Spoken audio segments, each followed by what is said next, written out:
danse du lion et les arts martiaux.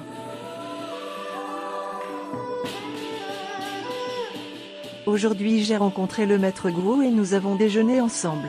Après nous sommes allés brûler un bâton d'encens devant la statue de Guangon, le dieu céleste du 33e ciel du monde du désir, Treyas Trincha.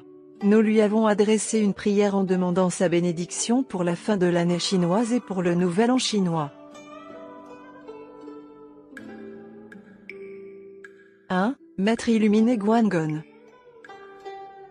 Jadis, à l'époque des Trois Royaumes, Guangon fut un général de l'empereur Lui et représenta un symbole de l'honnêteté et de la fidélité pour les Chinois.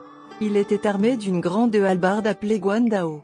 Mais comme les dirigeants des deux autres royaumes avaient peur de lui, ils lui ont tendu un piège et ils l'ont fait assassiner.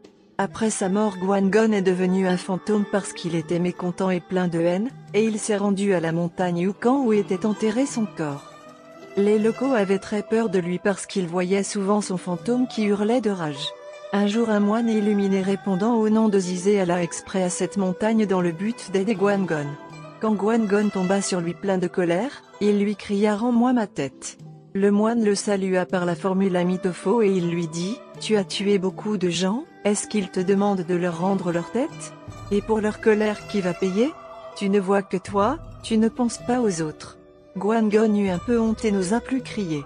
Ensuite le moine lui demanda « Tu n'as pas ta tête et pourtant tu me parles. Est-ce que ta tête est ton vrai moi ?» Guangon se rendit compte que le corps physique n'était pas son vrai moi. Ensuite il demanda au moine « Et mon esprit alors ?» Le moine parla de nouveau « Quand tu t'es fait couper la tête ou quand tu es endormi profondément ou tu as perdu connaissance, tu n'as plus ta conscience mentale, ton esprit. Est-ce que cette conscience mentale est ton vrai moi ?» Et là Guangon se rendit compte que la conscience mentale n'était pas son vrai moi. Après le moine continua à guider Guangon petit à petit et à la fin Guangon trouva son vrai moi et fut illuminé. Ensuite Guangon monta au 33e ciel Treyas Trincha et le roi céleste de ce ciel lui laissa sa place. Guangon devint celui que les Chinois appellent l'empereur de Jade, et les Indiens, Indra. En fait, l'ancien empereur de Jade vit que la lumière de Guangon était très grande parce que la lumière de celui qui est illuminé est beaucoup plus grande que la lumière de celui qui ne l'est pas, et c'est pour cette raison qu'il lui laissa sa place. D'ailleurs en chinois Guangon est appelé l'empereur Guan même si pendant sa vie sur Terre il ne fut que général, certains prêtres ayant des pouvoirs surnaturels virent ce qu'il était devenu au 33e ciel et ils l'appelèrent empereur. Les Chinois lui adressent de nombreuses prières et le considèrent aussi en tant que dieu de la fortune. 2. La danse du lion, le soleil et la lune. Pour le nouvel an chinois, Maître Guo sort la grande statue de Guangon devant son école d'arts martiaux pour que les gens puissent prier devant elle. Le nouvel an chinois à Paris 13e est fêté d'une manière grandiose. Il y a beaucoup de danses du lion et elles sont toutes effectuées par des élèves de Maître Guo.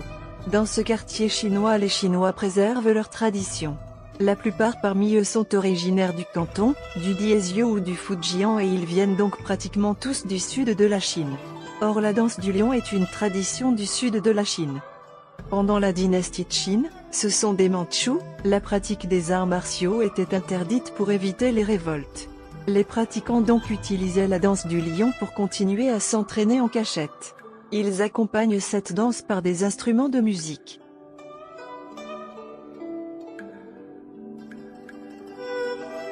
Les danseurs commencent par saluer, ils font cligner le lion des yeux et montrent qu'il est joyeux et de bonne humeur en lui faisant faire des petits pas et sauts. Ils montrent qu'il hésite le chemin qu'il doit prendre, en tournant la tête dans tous les sens. Il gratte la tête avec les pieds et se frotte aux spectateurs et il les salue de nouveau en inclinant la tête. S'ensuivent de grands sauts. Après le lion tourne en rond en faisant mine de réfléchir puis tout à coup s'énerve et monte sur les poteaux et fait des acrobaties. Il peut monter aussi sur un banc. Les pratiquants sont obligés d'utiliser sa force pour faire bouger le corps du lion et pour exprimer tous ses différents sentiments. Le plus important pendant la démonstration est de prendre de la salade entre les mâchoires du lion et ensuite de la cracher. Pour les Chinois, la salade représente la dynastie Qin à cause de la similitude de prononciation entre les deux mots en chinois, et manger la salade symbolise la destruction de cette dynastie considérée comme étrangère par le peuple chinois. On considère que cracher la salade apporte la fortune de nouveau à cause de la similitude entre la prononciation de donner la salade et donner la fortune en chinois. Quand les pratiquants de l'école de Shaolin de Sud salutent, il y a le poing, le soleil, et la paume, la lune, qui se rencontrent devant la poitrine. Ça symbolise le caractère chinois lumière qui veut dire aussi Ming, c'est-à-dire la dynastie chinoise antérieure à la dynastie de Chine. C'est une autre manière d'exprimer sa défiance contre la dynastie mandchoue. L'école de Hong, qui en Occident n'est plus connue sous le nom de Hungar, qui est sa prononciation cantonaise, est très célèbre au sud de la Chine. Le moine Ji2E Saint Simsi, l'un des rares survivants du temple de Shaolin détruit par l'armée mandchoue, eut un disciple qui s'appelait Hung Eigen ou Hong Xigan en mandarin. Hong Xigan simplifia les gestes originels du style de Shaolin, enleva la partie interne et mit l'accent sur le travail musculaire dans le but de former des combattants en très peu de temps. C'est lui le fondateur du style Hungar ou le point de la famille Yong. Son fils créa la porte de la famille Yang, c'est-à-dire une triade qui à l'époque était une organisation révolutionnaire et qui aida plus tard le docteur Sun Yat-sen, en mandarin, Sun Yat-sen, de fonder la République de Chine dont il devint le premier président. Parmi tous les maîtres célèbres du Hungar, le plus célèbre est sans doute Wong Fei-hung. Son histoire inspira beaucoup de films et entre autres Il était une fois en Chine avec Jali. 3. La lumière pour rompre l'ignorance de notre pensée. Revenons, à présent, à la salutation qui, comme nous l'avons déjà dit, signifie la lumière. Ça veut dire que nous devons être capables de voir toute situation d'une manière claire, c'est-à-dire de voir clairement ce qu'on est en train de penser, observer sa pensée. Il est important de pouvoir observer ses pensées dès leur apparition et avant qu'elles soient exprimées par le langage. Si on n'y arrive pas, on est mené par notre propre pensée et on est aveuglé par notre ignorance. Donc rompre l'ignorance de notre pensée est très important en tant que pratiquant des arts martiaux. Mais pourquoi est-ce donc si important? Parce qu'en chinois les arts martiaux sont appelés wushu. Wu veut dire arrêter de se battre et shu veut dire méthode. La pratique des arts martiaux veut dire qu'on doit savoir se battre, mais contre nous-mêmes, le but de la pratique étant de pouvoir mener une vie saine, cohérente et équilibrée. Pour cette raison la pratique des arts martiaux n'a rien à voir avec les combats de rue. La pratique va nous accompagner pendant toute notre vie. Je me souviens que sur le mur de notre école en Argentine était écrit en grand caractère chinois patience. Il y avait également une poésie à côté, avec un peu de patience on peut calmer le vent et les vagues. Recule d'un pas et tu auras le ciel et la terre devant toi. Ces paroles sont remplies de sens, nous sommes souvent menés par notre pensée et nous avons du mal à être patients. Par exemple, avant de se mettre en colère, il faut attendre un peu et réfléchir. Alors peut-être que nous ne nous mettrons pas en colère, et alors nous aurons le ciel et la terre devant nous. Celui qui pratique la patience est apprécié partout par les autres.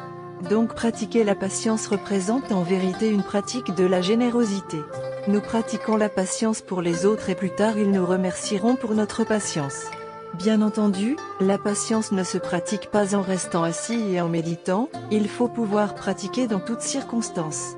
Si nous n'arrivons pas à pratiquer la patience, nous deviendrons notre plus grand ennemi. Si nous analysons bien, nous nous rendrons bien compte que la plupart des problèmes sont notre propre œuvre. Ne cherchez jamais le coupable parmi les autres. Le nouvel an chinois arrive. Je vous souhaite à tous une bonne année en espérant que vous allez tous acquérir cette lumière et la propager vers les autres. Ami Tofu.